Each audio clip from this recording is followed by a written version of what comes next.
आपने कभी सोचा है कि जब आप पूरी चैन की नींद से सो रहे होते हैं तो कोई आपके लिए जाग रहा होता है। वो ना तो आपकी लाइफ में दिखाई देता है और ना ही उनके नाम का कोई जगह या फिर निशानी मिलता है, पर उसी की वजह से ये देश हर सुबह सुरक्षित उठते हैं।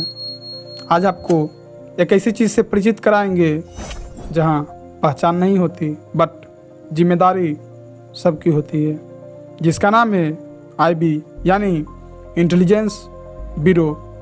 आखिर क्या हुआ था सन 2018 में दिल्ली के रेलवे स्टेशन पे? इसका तो ज़्यादा न्यूज में बात नहीं उठाई गई थी उस टाइम।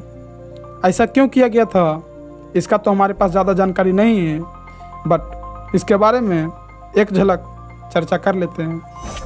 साल 2018 दिल्ली के भीड़ भाड़ वाला रेलवे स्टेशन, छतरी के नीचे एक लवारिस बैग पड़ा हुआ था।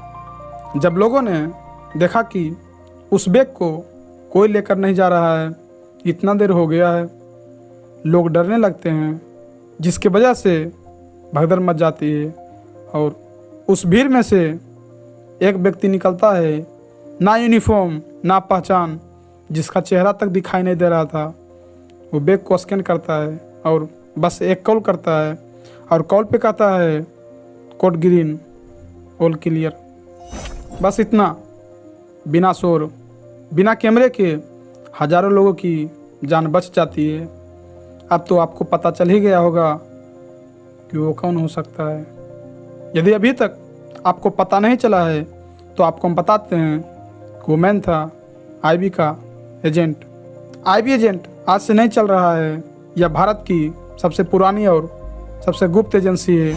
आपको हम बताते हैं कि इनका काम है देश के अंदर जो भी गड़बड़ी हो सकती है उसे पहले पकड़ना, चाहे वह आतंकवादी साजिश हो या फिर बाहरी ताकत का असर हो या देश के अंदर छुपे दुश्मन। आईबी सब पर नज़र रखते हैं, बिना कहे बिना कैमरे के, बिना सामने आए। सन 1887 में जब ब्रिटिश राज था तभी से आईबी की शुरुआत हुई, क्रांतिकारियों पर नज़र रखने के लिए। आज़ादी के बाद यही एजेंसी बनी देश के भीतर सुरक्षा का रीढ़। चुपचाप काम करते हुए आईबी ने भारत को कई बड़ी बड़ी मुसीबतों से बचाया है। बस उसके काम, उसके तारीफ दीवार के अंदर दबी रह जाती है। साल 2020 आईबी को पता चलता है कि कुछ आतंकवादी भारत के अंदर घुस चुके हैं, जिसका टारगेट है दिल्ली। तो आईबी के एजेंट में से एक आदमी जिसका नाम था अर्जुन, वो अपने मिशन पर 1 महीना तक रहा टैक्सी ड्राइवर बनकर। सभी से वो बात करता, सभी से अपने काम के लिए पूछता और उस साजिश से जोड़ता। फिर विस्फोट होने से एक दिन पहले उन्होंने पूरे नेटवर्क को ख़त्म कर दिया। एक भी गोली नहीं चली, एक भी न्यूज नहीं छपा, बस देश बच गया। और वह अर्जुन आज भी एक मिशन पर होगा। इतना सुनने के बाद यदि आपको लग रहा होगा कि आईबी में कैसे जाएं, तो इसका जवाब सुनो।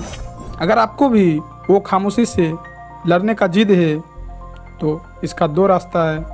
पहला, यूपीएससी के जरिए आईबी में जाना और दूसरा ACIO की एग्ज़ाम देकर सीधे आईबी में जाना। बट ये नौकरी सिर्फ दिमाग की नहीं होती, ये दिल और हिम्मत की भी होती है। अब हमसे लोग पूछते हैं कि आईबी और रो में क्या फ़र्क है, तो आपको हम बताते हैं कि आईबी देश के अंदर काम करता है और रो देश के बाहर यानी विदेश में। बस दोनों में एक ही चीज़ कॉमन रहता है कि दोनों एक खुफिया जानकारी को ही जुटाती है। यदि आईबी एक अंदर की दीवार है तो रो बाहर की ढाल। आपको एक चीज़ सुनकर हैरानी होगा कि आईबी के एजेंट को ना तो कोई वर्दी मिलता है और ना ही उनका कोई परेड होता है।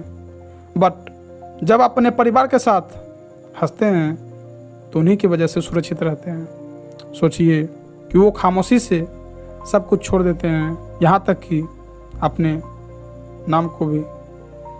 तो अगली बार जब आप सड़कों पे किसी शांत चेहरे को देखें तो हो सकता है वो आपकी हिफाजत में तैनात हो, बिना कहे बिना दिखे, बस देश के लिए यदि आप यहाँ तक मेरा वीडियो देखे हैं तो आपको पता चल ही गया होगा AIB हमारे लिए कितना करते हैं, हमारे देश के लिए कितना करते हैं।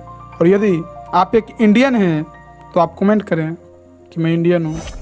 इसके अगले वीडियो में हम जानेंगे डार्पा के बारे में, जो अमेरिका का सबसे सीक्रेट एजेंसी है। और जाते जाते आपसे एक ही चीज़ कहना चाहूँगा कि अपने टाइम को डार्क मत होने दें, नई चीज़ें सीखते रहें। मिलते हैं दूसरी वीडियो में।